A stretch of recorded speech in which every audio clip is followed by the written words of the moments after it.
First of all, thank you very much for doing this. Really appreciate it. Thank you. Thank you for the opportunity. And people may have heard a little bit about community labs and what you're doing in Somerset. But if you could back up, and you were on the the governor's task force to reopen Texas. And did this come out of that? How did you get involved, and Graham Weston and Tullis Wells, in this project?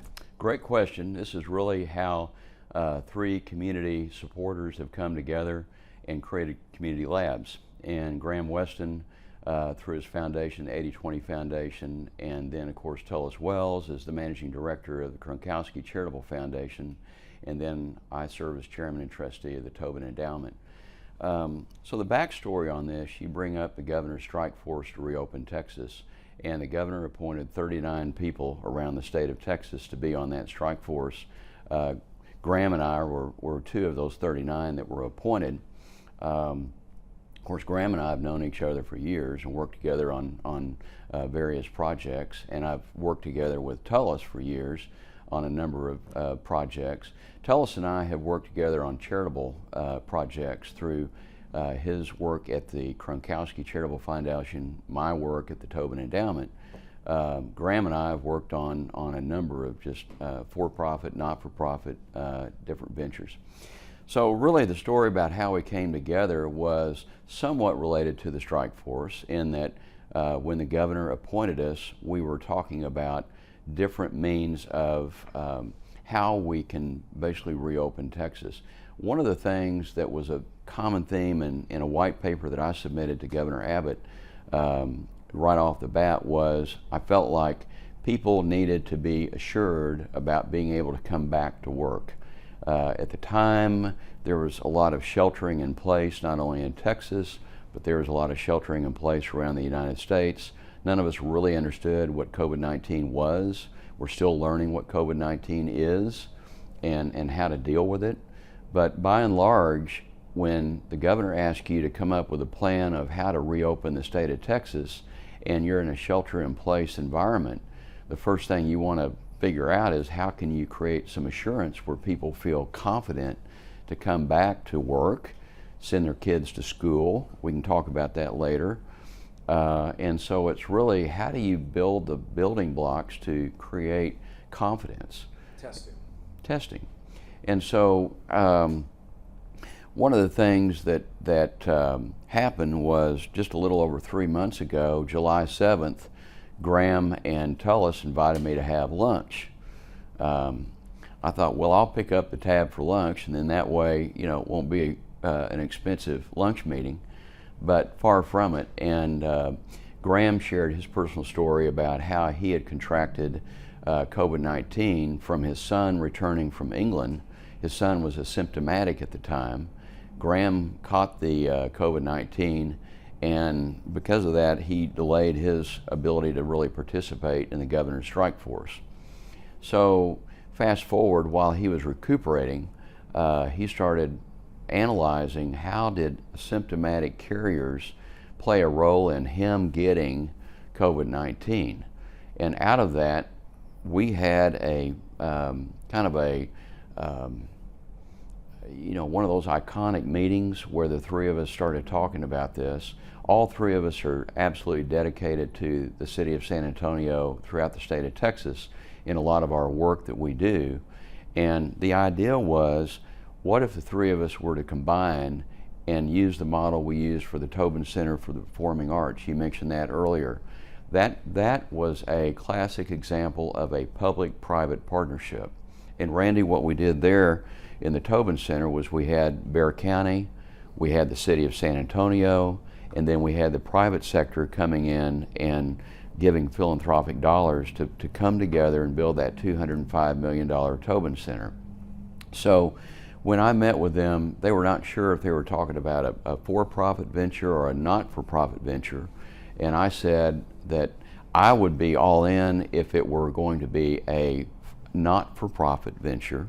I did not want to be associated with anything where I'd be making any money off someone else's problems with COVID-19. And Graham and Tullis immediately agreed that let's use the Tobin Center model and build a public-private partnership. So that's what we've done. The three of us are the co-founders of what is today known as Community Labs. And so the idea was that we would come together, we would use the philanthropic dollars from our three foundations, put that money up for capital expenditures, if you will, building the lab and then the startup cost in the contract that we built with Biobridge. And we put the money in so that we now have a stand-up laboratory that can process right now up to 12,000 tests per day. With Carlos Alvarez just donated $1 million to us last week.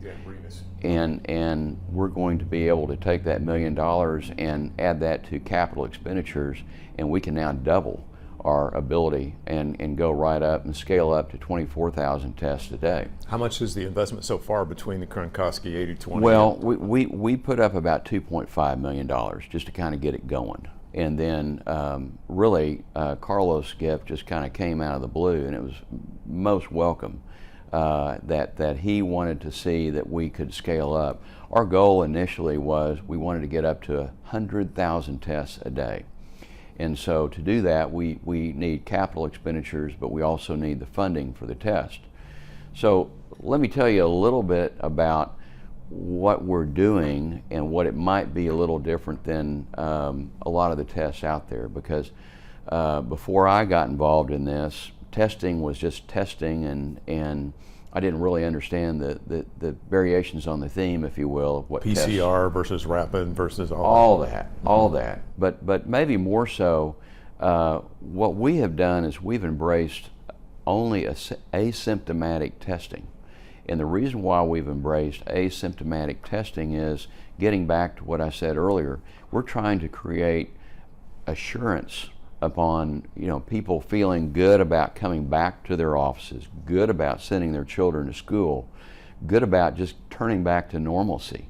And so what we wanted to do was scale up, and Graham found a model, the Broad Institute in Boston, Massachusetts, and they basically conducted genetic testing. Now they did all DNA testing and all that. Ironically, the Broad Institute, which serves both Harvard University and MIT, they have about 4,000 employees. And so when this COVID-19 occurred, of course, laboratory technicians can't really do that from home. Talk about the classic, can't really do this at home. And so what they did, one of their scientists re-engineered their DNA testing lab and converted it to what's called RNA, which is basically the genetic test that you do that underlies the PCR. And they did genetic testing for all of their 4,000 employees so that the 4,000 employees would feel comfortable in coming back to work. So, and it wasn't just a one-time test. They kept testing. It continues on. So we basically took their idea of the scientific means to go ahead and do this asymptomatic testing with the idea of trying to go through and ferret out people that are asymptomatic but they're spreaders. Now, a great example of what we're working to get rid of is what happened at the White House, I guess, a couple of weeks ago. And so you heard Dr. Fauci over the weekend say that there was a super spreader that was involved. At some point they will contact trace and they'll find who the super spreader was, but that's the classic case of what we're trying to go in and test for. So at the White House they use this Abbott lab test where you could put your finger in it or do a swab, and in about 13 to 15 minutes it is supposed to detect whether or not you have COVID-19.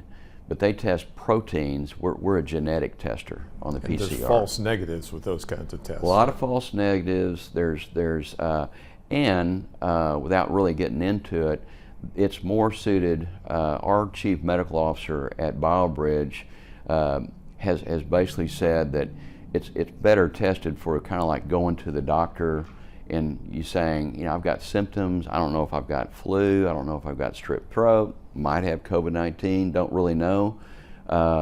that test is probably suited for people that are more symptomatic testing. We're going 180 degrees opposite.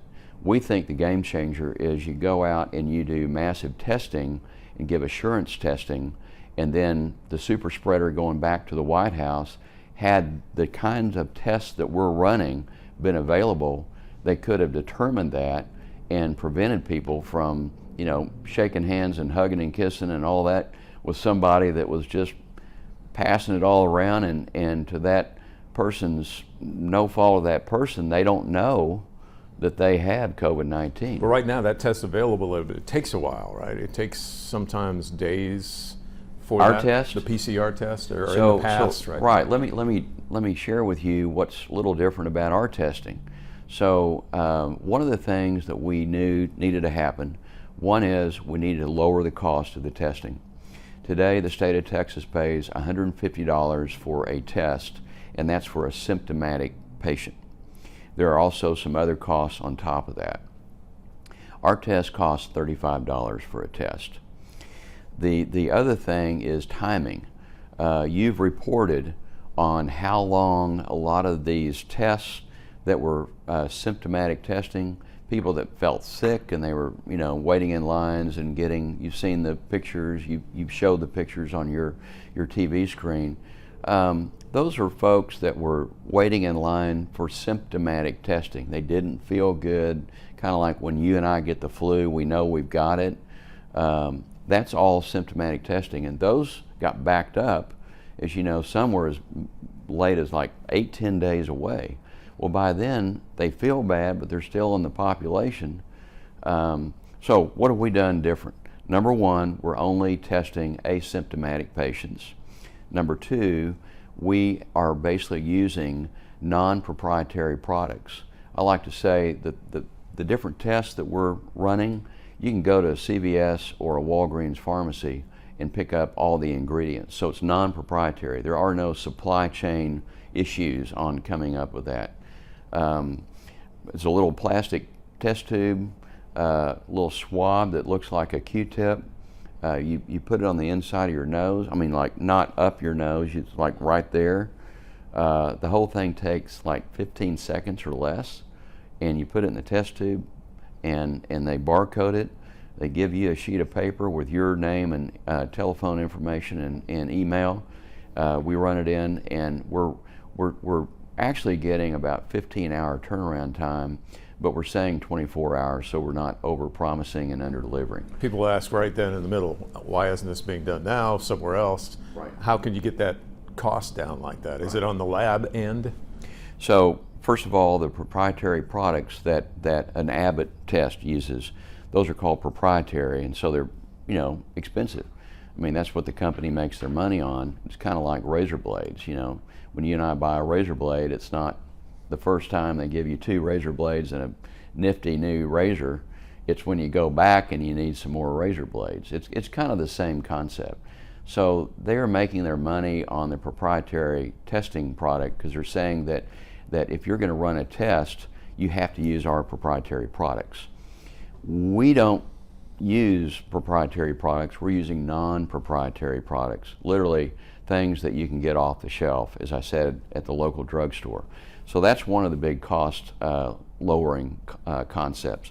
The second thing is the kind of lab equipment that we are using allows for rapid testing. And so we're trying to turn these things around in a very quick fashion. And then the assay is what they call it, or the sensitivity, because it's a PCR test, then you basically have a very high level of knowledge, like 98 to 99% absolutely correct. I mean, it is the gold standard. So when you get this test back, you have a high level of assurance when you get your lab test. I've been tested twice. I'll get tested again this week. There's nothing to it. There's no pain. It's easy, and so you know, we've taken this, and you probably know we went to Somerset and tested last week. I'd encourage you to call the superintendent, Dr. Hinojosa there at Somerset Independent School District. He did a great testimony last Tuesday when we appeared before the Bexar County Commissioners Court. And now why, you talk about micro populations, that you want to start with small groups or relatively small groups like that and then expand. Right. Why pick something like a school district of that size to start with to see what happens? Well, again, we're scaling up, and what we wanted to do was go in. We believe that given that this is the time when children return to school, and there's been a lot of anxiety, understandably so, that parents have about sending their children back to school, if we could just have a chance to go into a school district and show what we're capable of doing, then it would basically take hold, and we could continue to do that. Somerset was a very willing partner in this, and I can't thank Superintendent Hinojosa enough for being willing to do it. And as he said, what better gift to give the children, because then the parents have this assurance. How often are they going to be tested? Well, we're going through all the population now, then we're going to come back through and do it. In the first round, we found 4 asymptomatic, and of course 4 out of about 1,800 tests that we did, those 4 could have gone through the whole school year and just had a great time on the playground and be, that's the point of asymptomatic testing. And they could have spread it to all their family members. And exactly. Are they doing some testing, some contact tracing then on those? I believe so, but we're not really in the contact tracing business. We're in the testing business, and so we're leaving it up to the school districts what they want to do with the information. And now, so Biobridge Global, you mentioned that's kind of the parent nonprofit of the South Texas Blood and Tissue Center. Yes. And so on the 3rd floor, what do you have there? That's your lab, right? That's our lab. And so we have Thermo Fisher is the manufacturer of the labs that we have. It's not, I have to be honest, it's a little underwhelming when you go in and you say, we paid what for this? But it's what the lab equipment is capable of doing. And of course, the lab equipment that we bought before Carlos Alvarez gave us his gift, Carlos's gift will be used to double our capacity. And so yes, it's on the 3rd floor, and Biobridge is an essential partner with us in this. What we wanted to do, getting back to your original question about Graham, Tellis, and myself, one common denominator is none of us are scientists, none of us are medical doctors, but all 3 of us understood the huge impact for the good we could have in our community here in San Antonio. And you're working with UT Health as well, right? Doctors? Yes, we have been in collaboration in talking with UT Health. We've also been talking to Dr. Larry Schlesinger at Texas Biomed. We wanted to get a lot of opinions on what we could do, but we also realized there was a need for speed. And we started to realize that we could probably use our private philanthropic dollars and move faster than some of the big institutions. But we're open architecture. And let me just say, transparency is one of our goals. And we named this Community Labs. We didn't name it San Antonio Community Labs. We named it Community Labs because one of our goals is we wanted to use the private philanthropic money to basically get it up and going. I told Governor Abbott that what we would do is we would use our private dollars, we would de-risk the model, that I would not be bringing anything to the state of Texas until we had used our own money to de-risk the model. We have now used our own money. As I said, just 3 months ago we had lunch and talked about what would you think about this idea, and we're up and running. I mean, so this is no longer right now. This is the proof phase for the governor and for others. Right. So you're touching on an important point. So right now this week, as you know, you can go to 2 testing sites that the city of San Antonio has contracted with our organization to provide asymptomatic testing. And so we're working with the city of San Antonio, and then last Tuesday, Judge Nelson Wolf invited us to come and appear before the Commissioner's Court. At the end of our presentation, they voted unanimously to give us $2 million for testing. But one of the things that, let me just turn to the economics for just a minute. So we're putting our money into the capital expenditures, as I said earlier, the laboratory equipment. And then we've used a lot of our money to pay for Biobridge because they're running the tests. They run over 65 million tests a year. Other tests. Other tests, not this. This is new for them. But they are an experienced partner in running tests. And so we contracted with Biobridge to run all the tests. Dr. Bedard is the chief medical officer for Biobridge, and she's the one that's overseeing all of our testing protocols and making sure that we're doing everything correctly. We have been authorized by the FDA for the testing that we are conducting right now. So we've gone from de-risking the model, which is our original goal, to we are actually operating the model, and we're operating the model here in San Antonio. We wanted, being from San Antonio, we wanted to put San Antonio on the map, but we've also had interest from all over the United States. Last week we had a delegation from Phoenix, Arizona. They came in, wanted to see what we are doing, want to replicate that in Phoenix. And when I said we're dedicated to transparency, we're doing a how-to kit on the website so that other communities around the entire United States or beyond can basically follow our roadmap as to how we did it. People might wonder, why hasn't this been done by the federal government, by state governments, by anybody else out there? Yeah. Well, that's my favorite question. And the Tellis and Graham and I joke about that because they know, if the three of us came up with an idea, it can't be that great. But the fact of the matter is, the only model we could find is the Broad Institute. And that was really for their private proprietary use. And but we were introduced to the Broad Institute through Graham, and we thought that's a model that makes total sense, and do massive scaled testing so that people can kind of get this behind us. Now, is it because the PCR test is used in all kinds of other DNA, RNA tests, because it's a polymerase chain reaction, which is right. you take a little strand of DNA or RNA and then you multiply it, right. and then real quick you get very accurate results. It's used for all kinds of other things, DNA tests. Absolutely, because that's what the Broad Institute is. The Broad Institute in Boston is a DNA, a DNA testing lab. So all this genetic science that's going on for other illnesses that mankind have, that's what they've been dedicated to. But they had one scientist that said, hey, I can flip this around and we can do RNA testing instead of DNA testing. It's still genetic. So what we do is genetic testing. We do PCR, polymerase, you say it faster, something like that, quicker, and better. Polymerase chain reaction. Yeah. Let's just go with PCR. Okay, PCR, I like that. Can we agree on that? Yes. Okay, we'll go with PCR.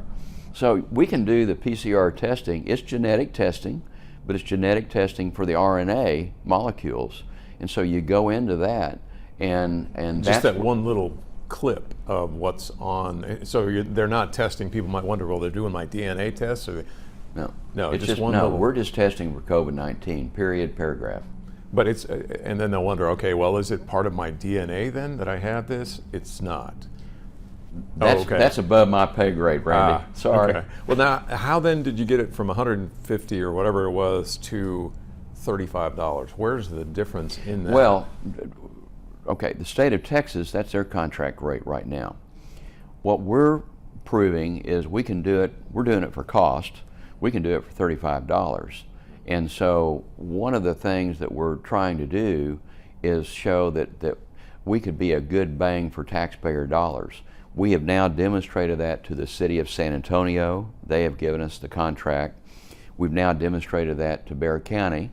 They've given us a $2 million grant and a contract to do testing, probably in school districts. But here are the economics.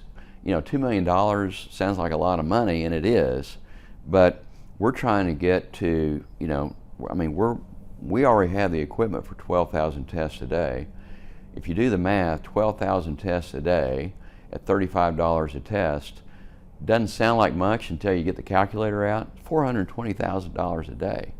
And so what we're needing is we're needing more of the CARES Act money that has been set aside for testing. It hasn't really been narrowed down to any kind of testing. It's testing to get rid of COVID-19. And so we have had preliminary conversations with the state of Texas, and we'll be continuing those conversations for how we can basically, my goal, and Graham and Tullis share it, we didn't have a goal of building, a laboratory empire, and still don't. What we do have a goal of is de-risking it, proving that it works, and then I would like to give what we have to the state of Texas and let the state of Texas take it, and let Governor Abbott take it all through the entire state of Texas and use that as one of the means of really, you talk about the strike force to reopen Texas and getting back to the original goal. If you can have testing for asymptomatic carriers and have the assurance that this brings, Texas could be a model for the entire United States. Did you run into any concerns about, well, by now it's too late to test? I mean, some people had questioned whether testing was going to make a difference at different times, and it's been kind of politicized.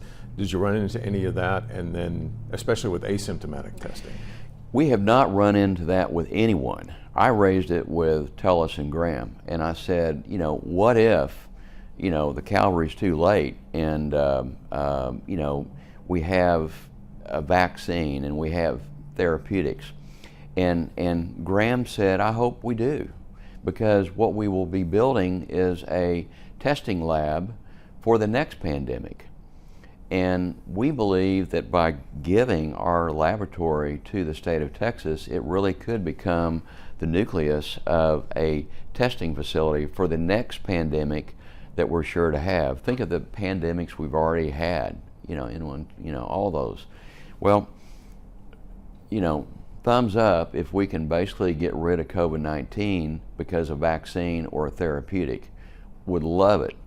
But until that day happens, we are marching forward on something that is proven to help mankind, and that is to get in there and get those silent spreaders out of the population, let them go home, quarantine, let them get rid of it and come back. Is one of the reasons you chose the school district because younger people are less likely to show symptoms, or at least to suffer from it as much as older people? Right. Great question. So again, it kind of lined up with the calendar. So the parents, I've read, you've reported on a number of parents would rather have their children at home, learning from a computer so that they're not exposed to other children, because children may be bringing something from the parents, from the grandparents. Children may be taking it back home to the parents, into the grandparents. And so there's a lot of because this is so new, there's a lot of concern. So we just decided we'd do that. We're also looking at businesses. Just anecdotally, here at the Bank of San Antonio, we're in the Bank of San Antonio building, and last week our CFO, our Chief Financial Officer, I walked into the boardroom and I looked over, and our CFO was about 30 feet away from everybody else, and I kind of joked and I said, "Are you feeling okay?" And she shared with me that she was concerned that she had been exposed to COVID and was waiting to get tested, and was in a line to get tested, and did not want to give it to anybody. And I said, well, what if we could do mass testing tomorrow morning with you and everybody in the building? And that's what we did. And with 3 hours notice, we tested everybody in this building the next day. And thankfully, everyone was had no virus whatsoever. But we could rule it out with that 98 to 99%. And boy, the smiles and everybody walking around the building. So that's what we're trying to do, Randy, is how can you create your environment where you feel like it's the good old days again. And now on your website, I've noticed you have places where sign up your organization or sign up your group for this. And so how does that work? If somebody sees your website and says, I want to sign up either my school, business, my community, because you also want to have other communities sign up or work with you or do their own. So right now we're kind of drinking out of a fire hydrant, to be honest with you. We have an 8 a.m. meeting every day on the call, by phone. And today we were going over just how many schools are on our list now. We have 109 schools that have reached out to us and said we'd like to have that testing. And so we're working right now, again, to scale up and to be able to meet all these needs. And now I've seen, I guess it was weekly testing and then bi-weekly testing at different places. Which one are you going to be doing? Well, right now we're just trying to get in and get the first, first wave done, and then we're trying to get around to, everybody else. So again, we went ahead and it was risk capital by our three foundations to basically even buy the equipment and see if anybody would, have an interest. They've rung the bell. Now, how do you feel about those first 4 that were caught, those first 4 asymptomatic cases? Is that like, we've already proved it, we helped out that much? I mean, that's got to make you feel good. Those people, I am sure now, are in isolation. They are. And big quarantine. You wonder how many people they could have spread it to. As you look ahead, how many people do you think you can touch with this? Well, it's all about scale. It's all about capital, and it's all about scale. And so getting back to what I had a very frank conversation with Graham and Tullis about in early days was, our foundations cannot carry this on when I'm talking about $420,000 a day to cover the cost of at $35. Right now the state is paying $150. So I'm all about the taxpayer getting a bang for their buck, and so we're kind of comparing and contrasting what we can do for 35 and what's being done for 150, and that's why we have a lot of interest at the state level, but it's going to require more financial resources than what our three foundations together can provide. But businesses also could come to you and say, we'll pay that $35. Absolutely.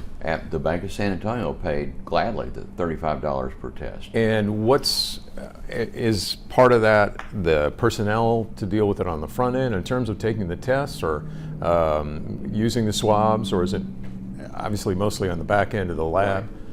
Right. But some of that, do you have your people come out to do the testing? Right. So this is such a simple test that part of what we're trying to do is remain in the testing business as opposed to the gathering business. And so this does not take a medical nurse, a registered nurse or someone like that to administer the test. It literally, and I'd love to give you a free sample of what we're talking about, but it's literally, there's a little test tube that's empty. There's a Q-tip swab that is wrapped in paper, and there's a sheet of paper that has 2 barcodes on it so we can trace and make sure that Randy Beamer's test is in this test tube and Bruce Bugg's test is in this test tube, and we don't get the 2 mixed, because you sure as heck don't want to get my RNA. Mm-hmm.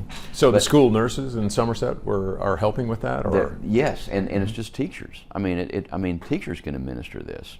So because it's kind of like when we were kids in elementary school, and they'd say line up, and you just wait your turn, and then they come up and they just, and it's not invasive. It's just right around the nostril. And now, how many people have it and don't know it? We talk about silent spreaders. People don't realize. There's been a lot of guesswork about that, but what's the latest in terms of research? The best statistics that we have is about 50% of COVID-19 spread is from silent spreaders, people that are asymptomatic.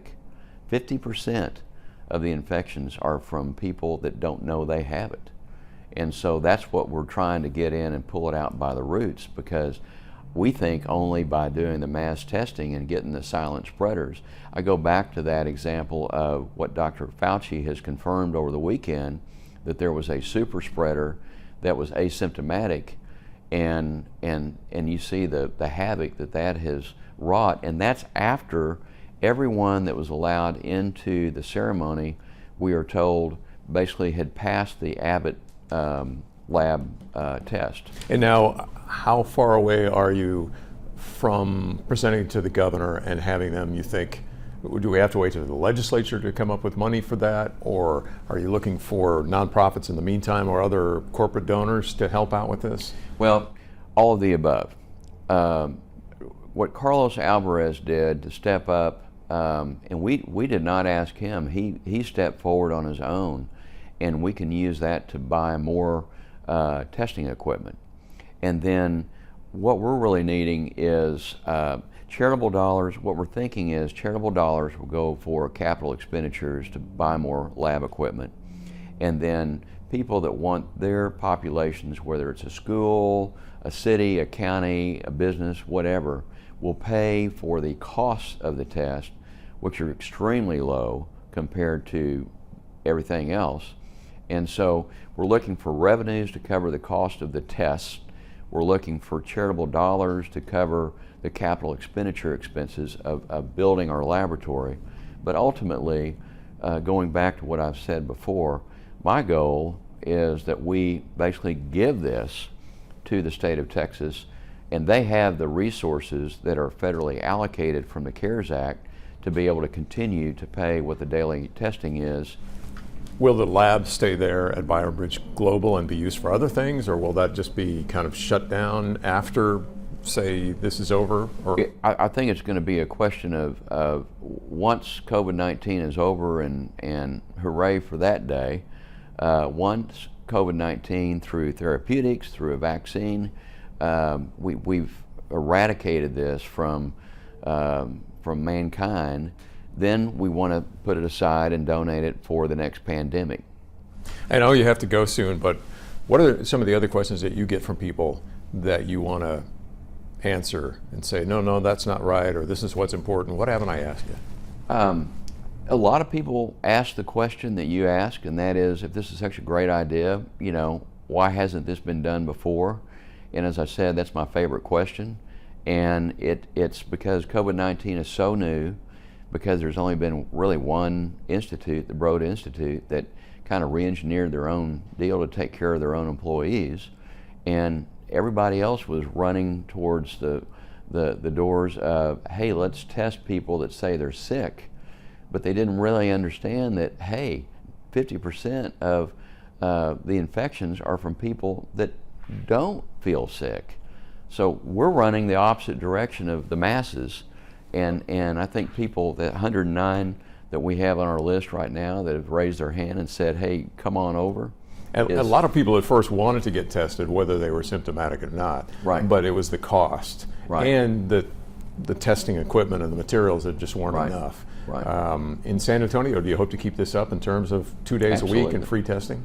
Absolutely. How many can you do right now in San Antonio, and how many, or for the city, and how many do you think you'll? With the equipment we have, we can do 12,000 with the equipment that the Kronkowski Foundation, the 80/20 Foundation, and the Tobin Endowment came together and paid for. What we can do, and what Graham and Tullis and I are committed to do as the co-founders of this, is to continue to try to spread the word. And basically, what I'm doing is spending a lot of my time talking with colleagues at the state of Texas about how we can basically shift this over to. Do you think the state. with the legislature starting up in January that'll be one of the first things they would take up? I would hope so. Mm-hmm. And I know you got to go here with a couple last quick questions since we're talking about the legislature and Texas stuff. You're a chairman of the Texas Transportation Commission. People don't realize that it's over TxDOT, and there are initiatives like clear lanes and things like that. Where are we in terms of cutting traffic? You know what I'm saying? I was asking Chip Roy and Wendy Davis the other day. We had a debate about what can be done along that route. I had seen an interview with you and Jim Forsyth where you were talking about, well, 98% of the money is surface transportation. Right. So what can you do in terms of, say, light rail, more, for a long time we talked about toll lanes and then that went away. Right. What's it going to look like between here and Austin, bottom line, in the next 10 years? Can you use a crystal ball? Well, you're asking the right question at the right time. You touched on Texas Clear Lanes. Texas Clear Lanes, Governor Abbott appointed me to the Texas Transportation Commission, and you're right, it oversees TxDOT. I just tell people I'm chairman of TxDOT, and everybody immediately gets it. But Governor Abbott in 2015 asked the commission to come up with a statewide strategic plan to address congestion, and that has evolved into what we call Texas Clear Lanes. I was appointed to lead that, and Texas Clear Lanes focuses on the 5 major metropolitan areas in the state of Texas: San Antonio, Austin, of course Fort Worth, Dallas, and Houston. So we have $24 billion of projects throughout TxDOT ongoing in real time right now today, and then we put over $26 billion in all these top 100 most congested choke points. So here in San Antonio, you've seen the progress we've made on 281. So we've extended that out. We're gonna take it all the way out to the Comal County line. That'll be a great help. You go out on I-10 West, there were plans for both 281 and I-10 West to be expanded as toll roads.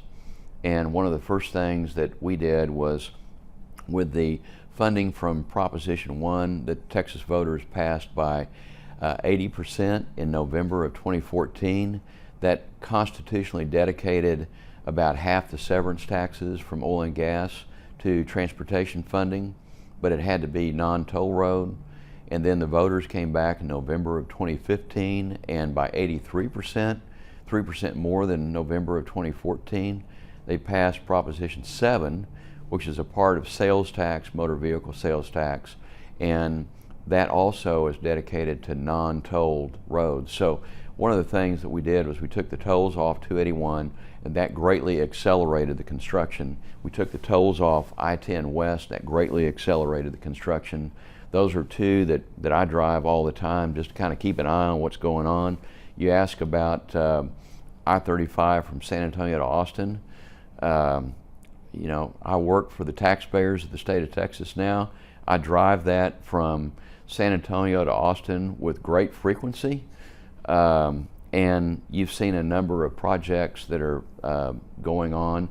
We have just green-lighted a $7.5 billion project to go in and clean out the part of the downtown of Austin.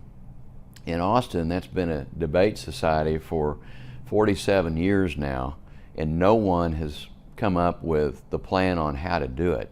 We came up with a plan, the governor approved the plan, and we approved the plan at the commission level in April of this year. Well, I could ask you about that, but I don't want to. I know you got to go. 2 other things you're very involved in: banking and PPP, and also philanthropy.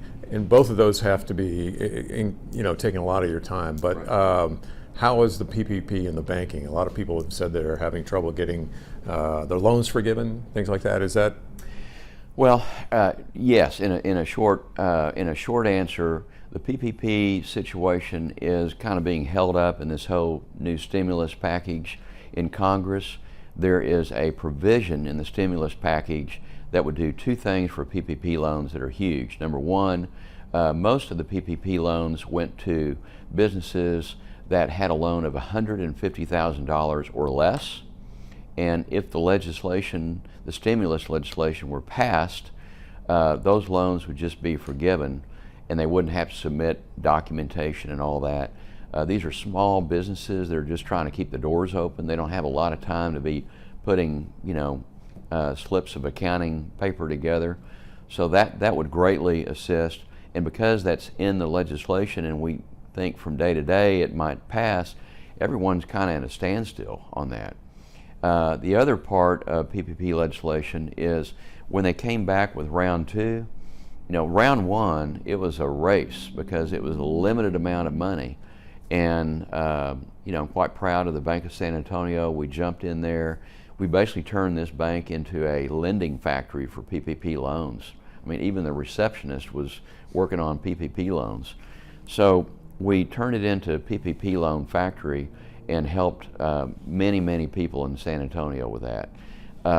We are standing with our customers looking for guidance from it has to come from the SBA and it has to come from Congress. So that's kind of where it is in real time. And philanthropy, how's the Tobin Endowment and Kronkowski and all those kind of things that people think rely on giving? Right. How are they doing these days with, we talked about donor fatigue years ago, 2009, Right. and after 2001 and 9/11.